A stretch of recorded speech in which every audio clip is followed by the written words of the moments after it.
Souvent, on se dit « Ah, je suis pas bon là-dedans. Je suis pas bonne là-dedans. Je vais me former. Je vais aller suivre des cours là-dedans. » Et là, ça, c'est une grosse, grosse erreur de faire ça. Et on fait tout ça. Je l'ai fait moi aussi énormément. Là, hein? On est tous dans le même bateau, c'est humain. On a tendance à vouloir améliorer nos faiblesses. Et ça, c'est une grave erreur. Parce que tu vas mettre énormément d'énergie là-dessus, puis tu arriveras au mieux à arriver dans la moyenne. On reprend notre exemple.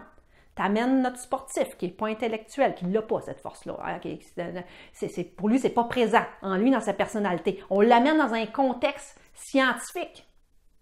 Là, quand même, qu'il apprendrait, puis qu'il suivrait des cours sur la chimie, sur la physique ou sur plein de trucs en lien avec ça, qui lui ne l'a pas, il va travailler tellement fort, mais tellement, tellement, tellement fort pour si peu de résultats. Et le contraire, hein, parce que c'est visuel, là, cet exemple-là. Notre personne qui est plus intellectuelle s'en va dans les sports, quand même, qui s'entraînerait.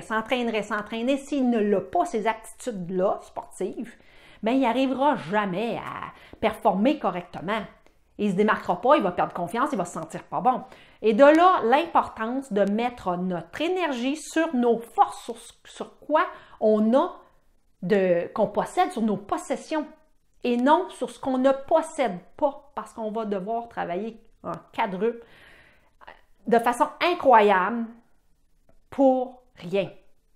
Alors, c'est de là l'importance de trouver tes forces et de bien les positionner et de les étoffer, tes forces. Parce que si l'athlète qui est très fort en sport se met à s'entraîner, puis il y a des bons entraîneurs, puis il y a un bon contexte d'entraînement, puis qui travaille son mindset, son alimentation, tu sais, on peut étoffer autour. Bien, il peut devenir un champion, hein, parce qu'il y a ces aptitudes-là.